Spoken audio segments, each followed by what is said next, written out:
Mas assim, se você pudesse hoje,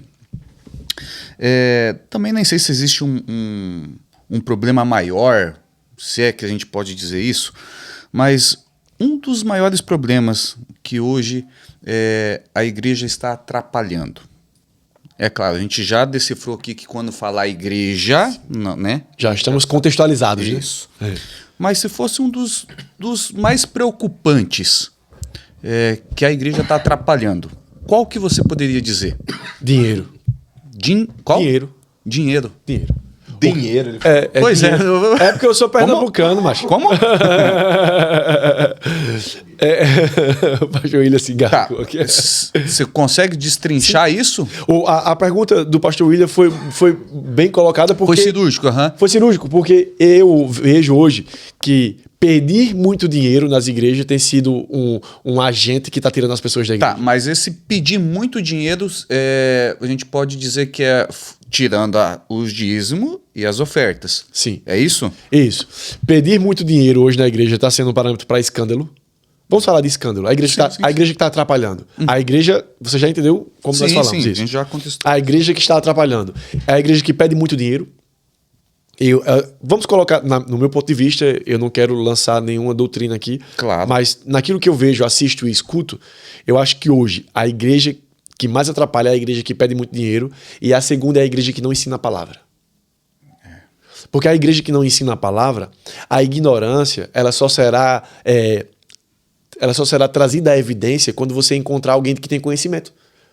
Então, enquanto estiver um monte de ignorantes ali, não tem problema. Eles vão continuar ali tentando fazer a coisa certa. Sim. Mas o dinheiro, ele agride quem é ignorante, quem tem conhecimento, quem tem profundidade, quem é raso.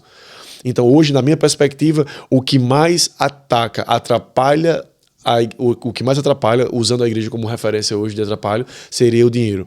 É desequilibrado a forma como as pessoas estão lidando com o dinheiro. É impressionante como o dinheiro tem sido uma nota se vocês for olhar na internet aí, nós podemos perceber que de 10 ministrações que você rola no feed ali do seu Instagram, 8 é dinheiro. 8 é dinheiro. Nós vemos pastores que começaram ensinando. Eles começaram ensinando. E hoje eles estão colocando telão com o número de quanto você pode dar. Sim. E eles estão desvirtuando o que é nobre. Eles estão tirando do que é imaculado para se tornar fútil, vulgar, pobre. Não tem lugar na igreja para você estipular essas coisas.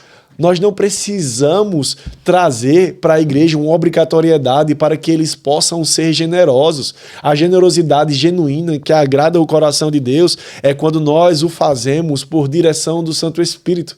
Quando aquilo já está escrito e Deus falou conosco, é assim que nós devemos fazer.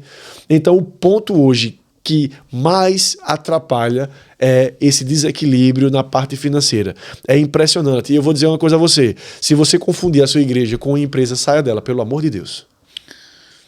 Aqui, porque igreja não... Perdão, Yuri. Igreja não é empresa. Ela pode ter CNPJ por conta das leis dos homens, mas ela não é. Não é. Porque Deus... Quantidade não é qualidade. Muito menos monetária. Aqui. Vou pegar o gancho já, mas eu quero falar uma coisinha para você aí que está nos assistindo. Eu coloquei uma enquete aqui. Eu peço que vocês votem, porque no final, ou daqui a pouquinho, o William vai fazer essa pergunta para o pastor Frazão, tá? E qual que é a pergunta? Se você acredita que a igreja pode atrapalhar de sermos salvos. Então, votem lá. Pastor, então, uma pergunta particular minha.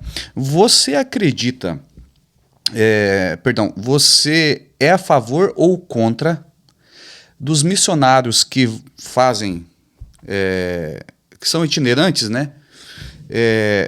Eles fazem essas campanhas, às vezes trazendo a arca, alguma coisa do tipo, e cobram por isso. O que eu quero dizer, cobram? Certo. Eles fazem 3 noites... A primeira ele dá uma palavra maravilhosa, né, tocante. No segundo dia ele traz uma arquinha, ou ele traz um travesseiro, ou a pena de um anjo, alguma coisa do tipo. A pena do anjo, né? E, amanhã você tem que trazer a sua oferta alçada. 100, 200, 500, a oferta de sacrifício. Quero saber a sua opinião. Se você é a favor ou contra, enfim. Eu vou começar de trás para frente. O grande problema desses homens abençoados de Deus é que eles usam princípios bíblicos, tiram de dentro do contexto e usam expressões bíblicas. Por exemplo, oferta alçada. É bíblico isso. Mas eles usam da pior forma possível. Então, o que acontece? Agora, indo para o início. Eu posso falar com propriedade porque eu sou missionário. Eu sou missionário. É gritante que o meu sotaque não é daqui. Né? Eu tento fingir, pastor. Mas não consigo. Eu não nasci aqui. Tô brincando. Eu não tento fingir, não. Eu tenho muito orgulho. Apesar de não ser nordestino, de não ser pernambucano, foi o estado que me abraçou e eu tenho ele como meu estado. É o estado da minha mãe, do meu pai, dos meus 2 filhos, da minha esposa e o estado que eu cresci. Então eu sou pernambucano. Mas é notório que eu não sou daqui. Que eu sou missionário. E agora eu vou responder sua pergunta, mas eu não quero usar a estratégia de Cristo Jesus nesse momento. Jesus era especialista em responder pergunta contra pergunta. Não é a intenção nesse momento. Mas eu quero lhe fazer só uma pergunta, pastor. Levando em consideração, Yuri, tu é pastor não, né, Yuri? Não. Deus está profetizando, será? Não sei. Ou foi eu que errei mesmo? Tô brincando. Então, Yuri, eu quero lhe fazer uma pergunta. Levando em consideração o tempo que, infelizmente, é limitado que nós temos junto. Nós não passamos muito tempo junto, né? Por conta da minha vida e da sua vida, nós temos afazeres que nos deixam geograficamente afastados, mas, na perspectiva e ponto de vista, nós somos muito próximos, não é isso? Sim. Eu sou missionário aqui, estou morando aqui há 4 anos. Eu quero que você responda de coração, levando em consideração o tempo que a gente está junto, sem você conhecer todos os meus pontos fracos. Sim. Você acha que eu abençoo mais o corpo de Cristo fazendo o sofá ou pregando o evangelho? Uma bela pergunta, mas pregando o evangelho. Isso, mas eu não posso fazer isso o tempo todo, sabia? Porque eu sou missionário voluntário. E eu tenho 3 filhos. E quem prega o evangelho normalmente não ganha dinheiro, não. Então, o que acontece? Eu faço sofá, deixa eu me entender por gente. Nunca comi um pão que não foi vindo de um sofá. Então, eu sou missionário. Eu sou exatamente o que você levantou. Eu sou um pastor missionário de outro estado. Eu estou a 3.500 quilômetros de distância da minha casa. Trabalhando em outro país que não é o meu.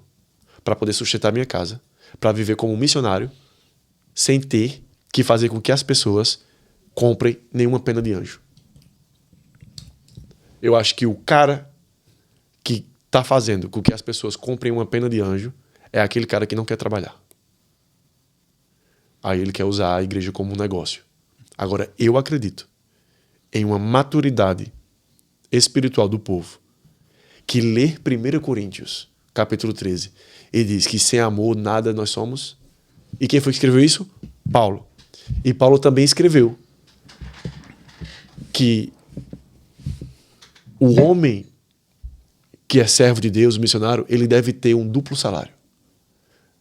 Vai chegar o dia da maturidade que isso vai acontecer.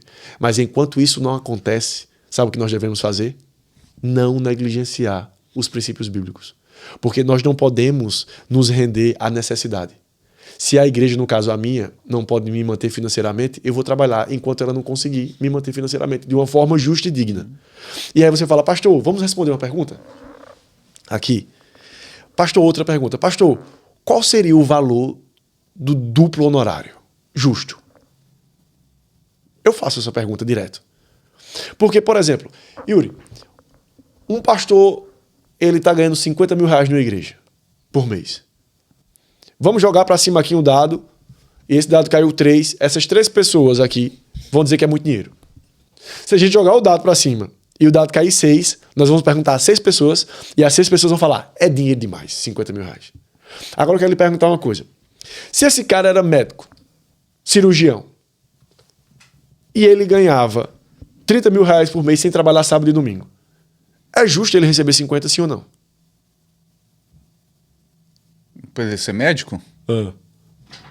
Entendi. O cara deixou de exercer a medicina, pagou uma faculdade que no Brasil é R$1 milhão para ser pastor. E aí, duplo honorário. Porque a capacidade cognitiva dele define que fora da igreja ele ganha 30 mil reais, sem se esforçar. Então na igreja ele poderia ganhar 50. Onde está o desequilíbrio? Do cara que é um fracassado fora, e ele entra na igreja e ele faz muito dinheiro com a igreja. Aí é injusto. Mas o cara que tem capacidade de fazer fora, ele deve ganhar bem quando ele estiver dentro. É assim que eu avalio o salário de um pastor. Se o cara era um empresário, cara, o cara fechou a empresa dele para seguir um campo missionário e agora ele está prosperando na igreja, acho justo. Ele não prosperava fora? Porque nós não podemos negligenciar que para onde nós formos, nós teremos o bônus ou a maldição da nossa presença.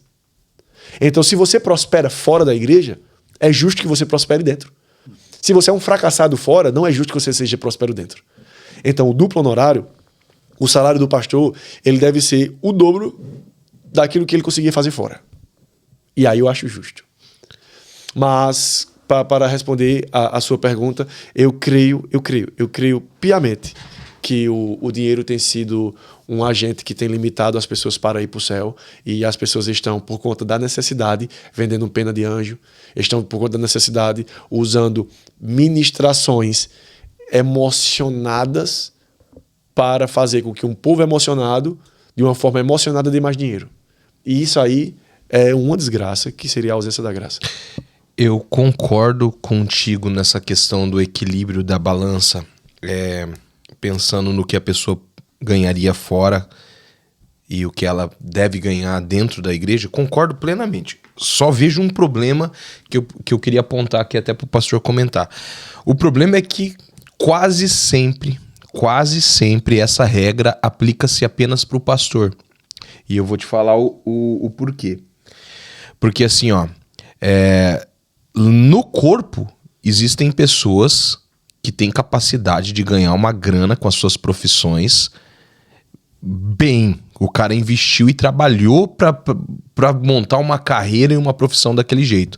Só que quando o assunto não é a liderança e é o irmãozinho que está estudando lá, não. Primeiro é a obra. Você não pode trabalhar com isso. Isso aí não é trabalho para crente. Você tem que trabalhar aqui, ó. Só que você trabalha aqui, a sua recompensa é no céu. A minha recompensa tá aqui. A minha recompensa, eu tenho meu salário, mas para você, a sua recompensa é no céu. Deus proverá. Aí eu vejo um desequilíbrio muito gigante. Porque na maioria das vezes, essa realidade, que eu acho justa, da qual você está falando, ela é apontada para a liderança. Mas quando é pro irmãozinho, vou dar um exemplo. Uma vez falaram para mim isso. Falaram isso para mim.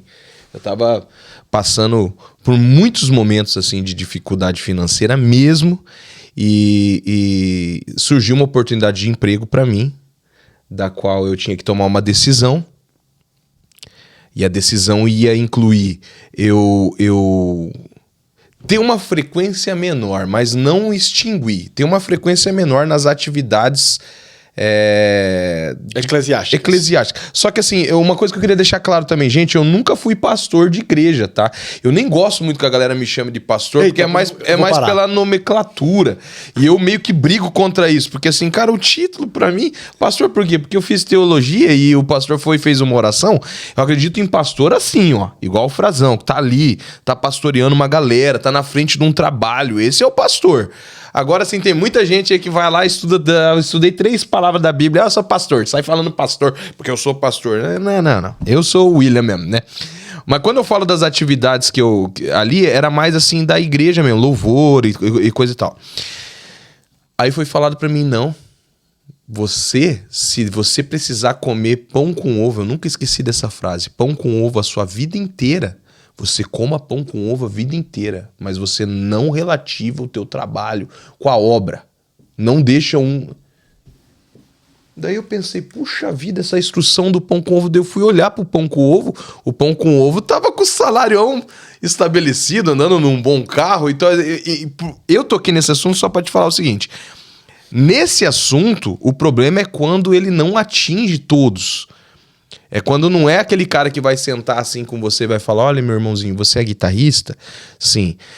Mas além de guitarrista, o que você é? Não, eu estudei para ser médico. Meu pai pagou uma fortuna para eu ser médico e eu tenho que fazer plantão hoje no hospital, tenho que sair, eu tenho que ter o meu consultório e eu não vou poder vir no culto.